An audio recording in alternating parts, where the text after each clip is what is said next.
Does your office have translators to translate press releases and information to? So not Sector Mobile, but we can get that through the Coast Guard. We do have certain people through, I believe, district, so we contact for that, but we can get them there for that if we need it, absolutely. Did everybody hear that question? Okay. Anybody else? Justin, Sir. real quick, I just heard about this from an EPA colleague, and he was mentioning a response website. Is that something you guys are kind of looking into, or is that something up and coming to? So we put one out for certain events, and we did have one for Hurricane Michael, but it's really event dependent. We don't have one mass one that we use that I know of at least, but we did create one for that last response. So it's something that we can do for sure, especially if we're getting a lot of media interest, we'll do that. Or if we're getting a lot of incoming search and rescue calls, things of that nature, it's good for that as well. So Is that helping with the social media aspect too?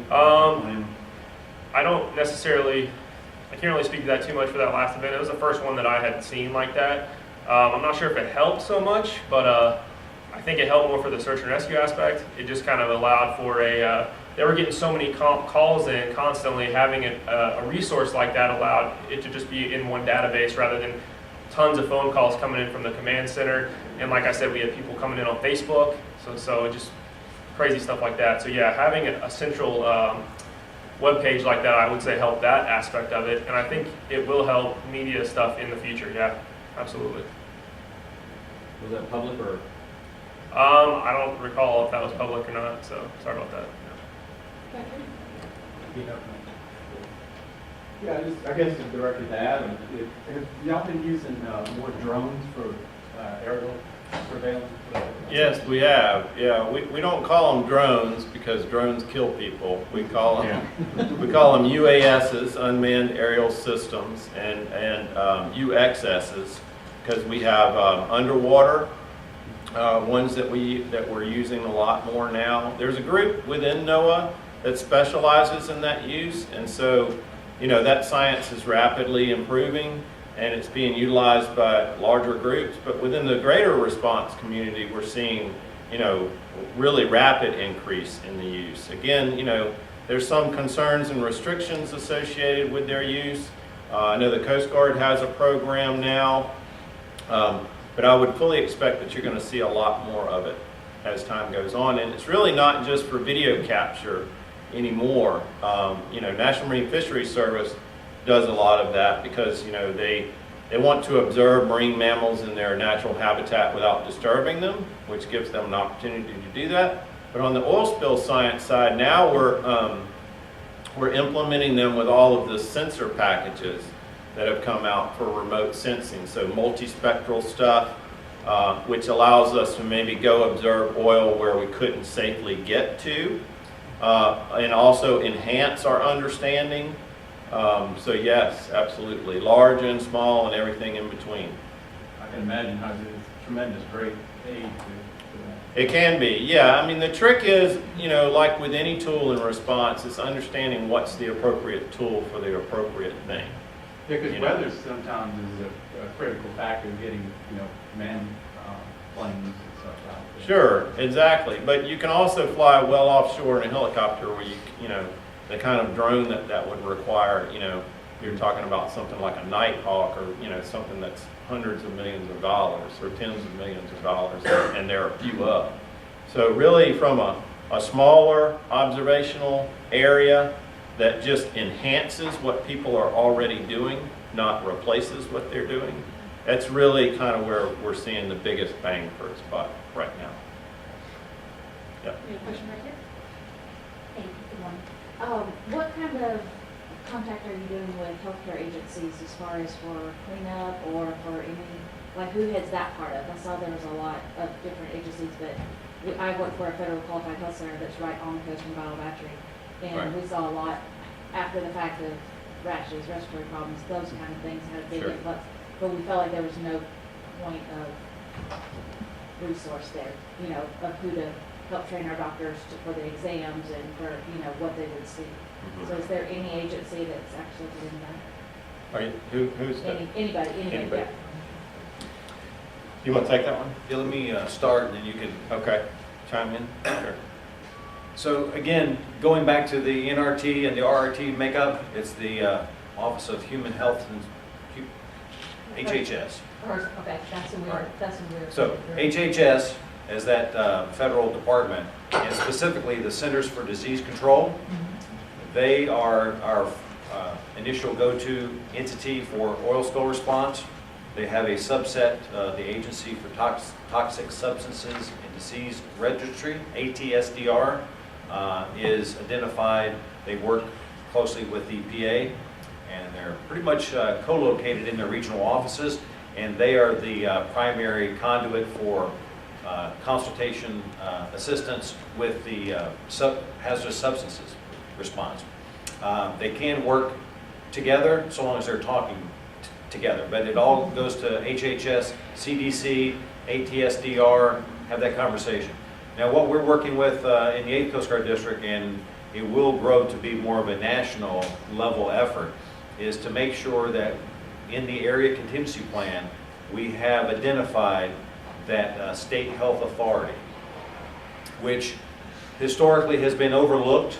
It doesn't happen very often, but when it happens, you need to have that awareness that there is value in reaching back and contacting that state health authority, which has specific roles, responsibilities, authorities, jurisdiction, and have that conversation. Again, bring them into the response when, if necessary, to give you that top cover, because they're the experts.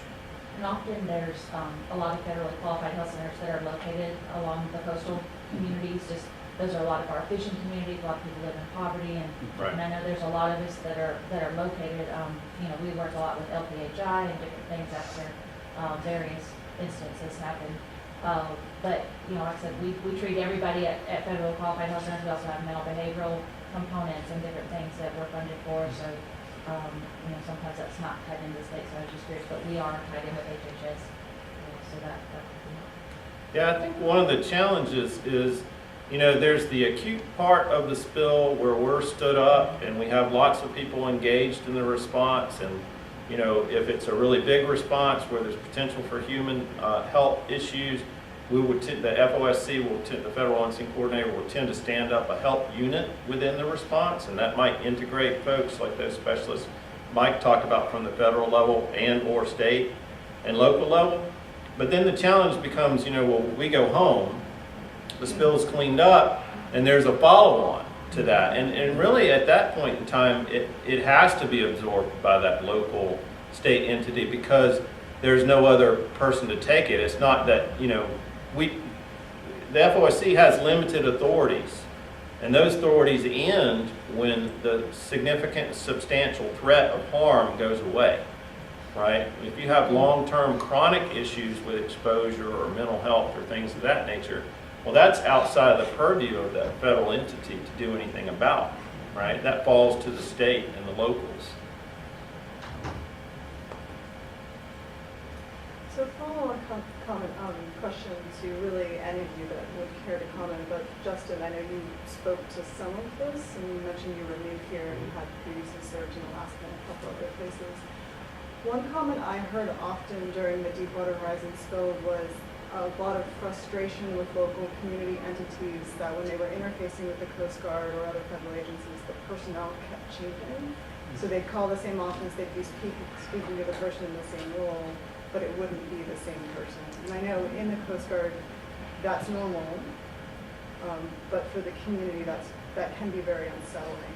Do you have any suggestions for community members dealing with this in the future, and how they might deal with that better, or how the transition could be? Just from my point of view, understanding, it's easier said than done, being understanding in that environment, but it's just, it's tough, because when we're in the ICP or we're in the JIC, it's a lot of work, and we can't, obviously, one person can't be in there 24 hours a day, so we're going to have rotations. That's pretty common within any organization, but I'll just say maybe we can do a better job at pass downs and things like that, and just making sure that all of our information is correct and accurate, and that whatever I'm passing to the new PIO that's coming in, for that 12-hour shift or whatever it might be, that we're all on the same page. And that's something I think not necessarily community can get better at, maybe we can get better at that as well. Or we can maybe work together on that. guess anything else about it? Yeah, you know, where I've seen that go really well and where I've seen it go really poorly, you know, the Coast Guard has really adapted to this idea of having open house type meetings during the response. You know, typically responses were very closed door, and there's a reason for that, right? You know, you can't,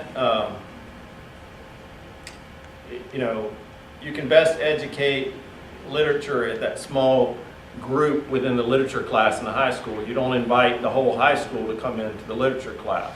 And that's sort of the analogy, and it's not that we try and keep people out, it's that we have to stay focused on what the task is. And so the way that the Coast Guard, I think, has done a really good job that I've seen through various spills. There was a spill we participated in out in California, which was a small spill, but all California spills have really high profile. This was a very high profile spill. It had a lot of public interest.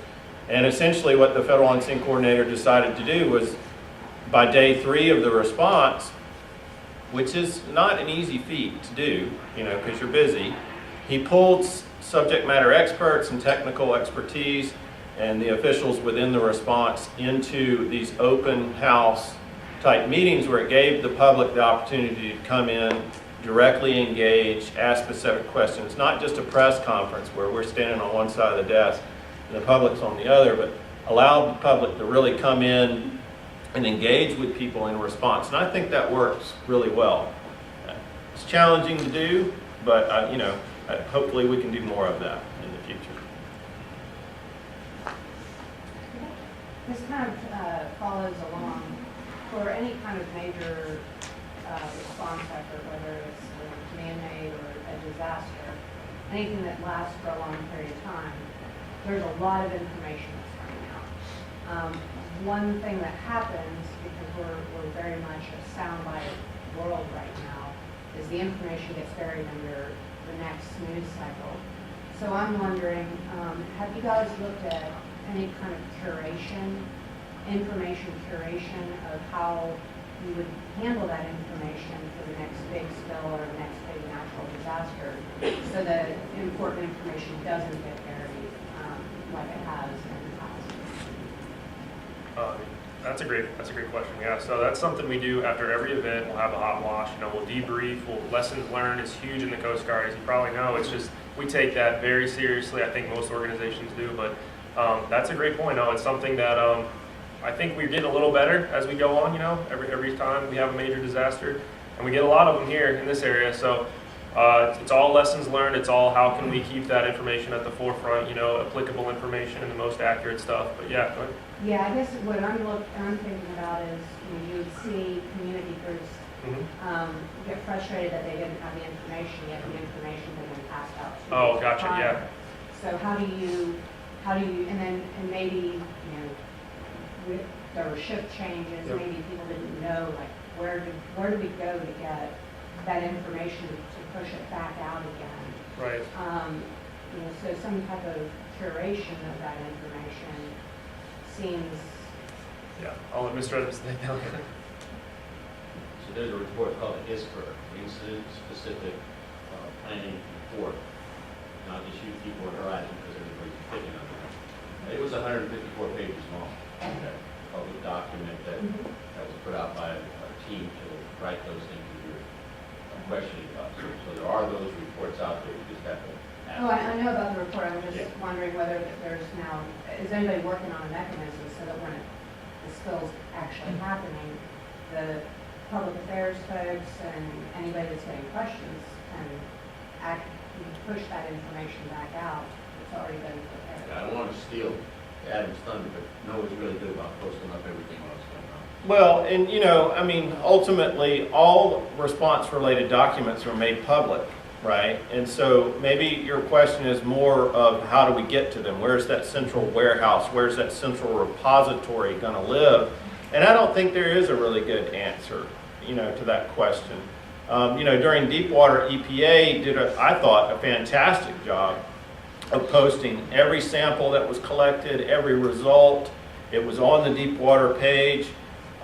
We have all of those records in IRMA as well, so if you wanted to go to Deepwater IRMA and you wanted to know where samples were collected and those kinds of things, but individual, messaging, individual documents, all of that sort of just lives in this great big internet now, and of course it could be FOIA'd, or you could go to that, that federal entity and request them during this bill, but I think we just had, ultimately, the challenge is really just getting information out to folks and having that information available.